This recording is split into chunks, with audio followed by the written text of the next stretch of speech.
कहानी देखने के लिए चैनल को सब्सक्राइब करें और बेल आइकन दबाना ना भूलें। कमी तो बहू में है। सपना अपने सास ससुर की इकलौती बहू थी और सपना अपने ससुराल में बहुत खुश थी। उसकी शादी को 5 साल हो चुके थे, पर अब तक उसकी अपनी कोई औलाद नहीं हुई थी, जिस वजह से उसकी खुशी भी कुछ अधूरी अधूरी सी थी। अब सपना की सास कुसुम की भी सब्र का बांध टूटते जा रहा था। ऐसे ही एक दिन कुसुम की पड़ोसन आकर उसके कान भरने लगती है। अरे कुसुम बहन, तुम्हारा मन नहीं करता क्या अपने नाती पोते को खिलाने का? अरे अब बच्चा नहीं होगा तो कब होगा? अपनी बहू को बोलो बच्चे के बारे में सोचे थोड़ा। बहन, अब तो मेरी उम्मीद ही छूटती जा रही है। पहले तो बहू बोलती थी, अभी हमें थोड़ा समय चाहिए।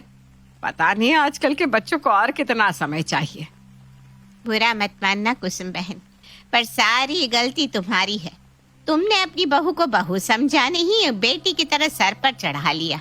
बेटी हो या बहू, ज्यादा सर पर चढ़ाओगी तो नाचेगी ही। और मुझे तो लगता है तुम्हारी बहू में ही कमी है, वरना और कितना टाइम चाहिए उसे। अरे 5 साल कोई कम नहीं होता। बाकी ये तो तुम्हारे घर का मामला है, हम तो बाहर वाले हैं, क्या ही बोल सकते हैं।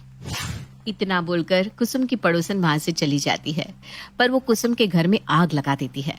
अब कुसुम के भी दिमाग में ये बात घर कर जाती है कि कमी उसकी बहू में ही है। अब क्या था, अब जो कुसुम अपनी बहू को बेटी की तरह प्यार करती थी, वही सास अपनी बहू को ताने देना शुरू कर देती है। बहू, तेरी माँ ने तेरी परवरिश बहुत अच्छी करी है, तभी तो पिछले 5 साल से तू मुझे बेवकूफ बनाती आ रही है। माँ जी, आप ऐसा क्यों कह रही हैं?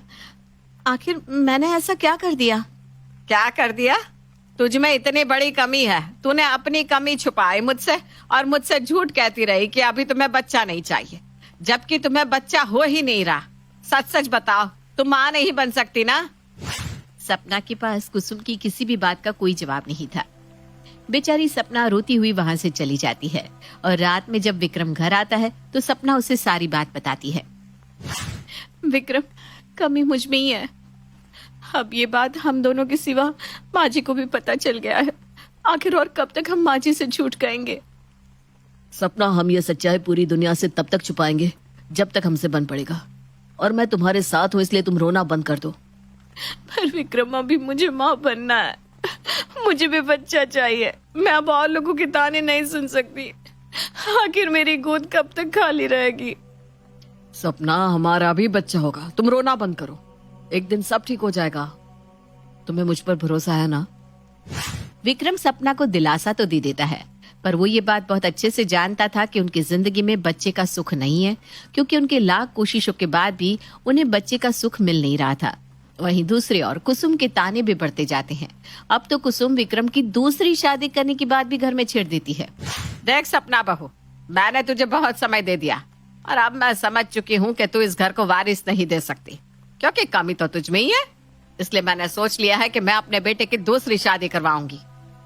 कुसुम सपना से ये सारी बात बोल रही थी, तभी वहाँ विक्रम आ जाता है और अपनी माँ की ऐसी बात सुनकर आज पहली बार विक्रम अपनी माँ से ऊंची आवाज में बात करता है। बस करो माँ, आपने ये क्या रट लगा रखी है? बहू, कमी तुझ में है? मेरी बीवी में कोई कमी नहीं है। मैं मानता हूँ हमें औलाद का सुख नहीं मिल रहा, पर ये नहीं है कि हम कभी माता पिता नहीं बन पाएंगे। और आपकी हिम्मत कैसे हुई मेरी बीवी से मेरी दूसरी शादी करने की बात करने की? बस अब यही दिन देखने को रह गए थे। तू अपनी बीवी का ऐसा गुलाम हो जाएगा, मैंने नहीं सोचा था। अरे जब मैंने तेरी बीवी को किसी चीज की कमी नहीं होने दी, तो ये मुझे मेरे पोते के सुख से वंचित क्यों रख रही है? पर अब मैं किसी की नहीं सुनूंगी। अगर आने वाले 6 महीने के अंदर बहू गर्भवती नहीं होती तो मैं तेरी दूसरी शादी करा दूंगी, फिर उसके लिए चाहे मुझे कुछ भी करना पड़े। कुसुम भी अपना फैसला सुनाकर अपने कमरे में चली जाती है। अब विक्रम और सपना को कुछ समझ में नहीं आता कि वो क्या करे, जिसके बाद विक्रम सरोगसी की मदद लेने के बारे में सोचता है। सपना, तुम्हारे होते हुए मैं दूसरी शादी नहीं करूंगा, और माँ को बच्चा भी चाहिए। ठीक है, अब हम सरोगसी का सहारा लेंगे, चाहे इसमें कितने ही पैसे क्यों ना लगे। बस तुम्हें मेरा साथ देना होगा और माँ से ये खबर छुपा के रखनी होगी। अगर माँ को पता चला तो घर में एक नया बवाल उठ जाएगा। क्या सरोगसी? पर ये सब होगा कैसे? और अगर माँ को पता चल गया कि हमने उन्हें एक बार फिर से धोखा दिया है तो वो टूट जाएंगी। सपना, तुम सब कुछ मुझ पर छोड़ दो। मेरा एक दोस्त है, उसकी बीवी में भी कमी थी, बच्चा नहीं हो रहा था, तो उसने भी सरोगेसी की मदद ली थी। मैं उससे बात करूंगा, देखना हमारी सारी परेशानी हल हो जाएगी। अब क्या था, विक्रम सरोगेसी की मदद लेता है और सपना भी अपनी सास से सारा सच छुपा लेती है और वो दोनों किसी काम का बहाना देकर कुसुम से दूर हो जाते हैं, जहां वो सरोगेसी के लिए सबसे पहले एक औरत को ढूंढते हैं। विक्रम बाहर शहर जाकर सारा इंतजाम कर लेता है, पर उससे पहले सपना की मुलाकात हॉस्पिटल में उसकी दोस्त अंजलि से हो जाती है। अरे सपना, तू यहाँ कब आई और तूने मुझे बताया क्यों नहीं? और तू इस अस्पताल में कोई खुशखबरी है क्या? नहीं अंजलि, भगवान चाहता ही नहीं कि मुझे ये खुशी मिले, तभी तो रोज हॉस्पिटल आती हूँ और निराश होकर चली जाती हूँ। मैं कुछ समझी नहीं, साफ साफ बताना। अंजलि, मैं कभी माँ नहीं बन सकती, कमी मुझ में है। और ये बात मेरी सास को पता चल गई। जब उन्हें पता चला कि मैं माँ नहीं बन सकती तो उनका रवैया ही बदल गया। वो मुझे ताने देने लगी और अब बात इस हद तक बढ़ गई कि वो विक्रम जी की दूसरी शादी करवाना चाहती है। पर विक्रम जी बहुत अच्छे हैं, वो मेरे लिए पूरी दुनिया से लड़ रहे हैं और इसीलिए हम दोनों ने सरोगेसी का फैसला लिया है। बस इसीलिए मैं यहाँ हूँ। सरोगेसी? पर सपना, तुझे ये बात कब पता चली कि तुझ में कमी है? तू भी ना अंजलि, खुद माँ बनने वाली है और मुझसे ऐसे सवाल कर रही है। अरे मेरी शादी को 5 साल हो गए पर अब तक मेरा बच्चा नहीं हुआ, तो इसका यही मतलब हुआ ना कि कमी मुझ में है। सपना, तू किस दुनिया में है? जरूरी नहीं कि कमी औरतों में ही हो, क्या पता तेरे पति में कमी हो। बिना टेस्ट करवाए तो ये फैसला कैसे ले सकती है कि कमी तुझ में है? और सरोगेसी का तो इतना बड़ा डिसीजन ले रही है। मेरी मान तो एक बार तू अपना और अपने पति का टेस्ट करवा और डॉक्टर से कंसल्ट कर। अंजलि के समझाने पर सपना इस बारे में विक्रम से बात करती है। विक्रम को भी सपना की बातें सही लगती है और वो अगले ही दिन अपना और सपना का टेस्ट करवाता है, जिसके बाद विक्रम को पता चलता है कि कमी सपना में नहीं बल्कि उसमें है। सपना, अच्छा हुआ जो मैंने अपना टेस्ट करवाया और मुझे पता चल गया कि कमी तुझ में नहीं मुझ में है। मेरी वजह से तुम्हें कितने ताने सुनने पड़े, कितनी जिल्लतें उठानी पड़ी, पर अब बस मैं घर में सबको बता दूंगा कि कमी तुझ में नहीं मुझ में है। फिर देखता हूँ माँ कैसे मेरी दूसरी शादी करवाती है और अब तुम्हें कभी किसी के ताने नहीं सुनने पड़ेंगे। विक्रम, तुमने ये सोच भी कैसे लिया कि जो ताने मैंने सुने हैं या जिस दौर से मैं गुजरी हूँ मैं वो तुम्हें झेलने भी दूंगी? जब सबको यही लगता था कि कमी मुझ में है तब सब मुझे ताने देते थे और तुमसे दूर करने पर तुले थे, पर तुमने मेरा साथ नहीं छोड़ा। तो तुमने ये कैसे सोच लिया कि तुम्हारी ये कमी मैं सबको बताऊंगी या तुम्हें बताने दूंगी और इस समय में मैं तुम्हारा साथ छोड़ दूंगी?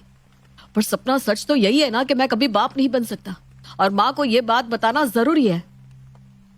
विक्रम, जैसे आपने मेरी कमी माँ जी से छुपाई और मेरा साथ दिया, वैसे अब मेरी बारी है कि मैं आपकी इस कमी के बारे में माँ जी को कुछ ना बताऊं और आपका साथ दूं। हमने जो डिसाइड किया है वही सही है, हमारा प्लान वैसे ही चलेगा। हम माँ जी को कुछ नहीं बताएंगे और डॉक्टर की सलाह से अपना इलाज कराएंगे ताकि मैं अपने बच्चे को इस दुनिया में ला सकूं। साइंस ने बहुत तरक्की कर ली है, कोई ना कोई हल जरूर निकलेगा। जब सपना और विक्रम को ये पता चलता है कि विक्रम कभी बाप नहीं बन सकता, कमी उसी में है, तो सपना विक्रम का साथ देती है और डॉक्टर से मुलाकात करती है। काफी दवाई और डॉक्टर की सलाह से आखिरकार वो दिन आता है जब सपना प्रेग्नेंट होती है और सपना ये खुशखबरी सबसे पहले अपनी सास को देती है। माँ जी, मैं और विक्रम जी कल ही घर वापस आ रहे हैं, पर अब आपको मेरा ख्याल रखना होगा। तू तो ऐसे बोल रही है बहू जैसे तू गर्भवती है। मैं भी कौन सी बात लेकर बैठ गई, उस औरत से कह रही हूँ जो कभी माँ ही नहीं बन सकती।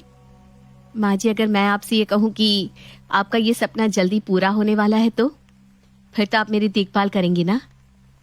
क्या? ये खुशखबरी सुनकर मानो जैसे कुसुम की खुशी का ठिकाना नहीं रहता। वो खुशी के मारे झूम उठती है और अपनी बहू से कहती है, अगर ये सच है बहू तो मैं तेरी गुलाम बनने के लिए भी राजी हूँ। अब तो तू बस जल्दी से आ जा। ये खबर सुनने के बाद कुसुम की सारी नाराजगी भी खत्म हो जाती है और एक छोटी सी खबर और डॉक्टर की सहायता से सपना की जिंदगी में जो उदासी छाई थी वो खत्म हो जाती है और बहुत जल्द उनके घर में भी नन्हे मेहमान की किलकारियां गूंज उठती है।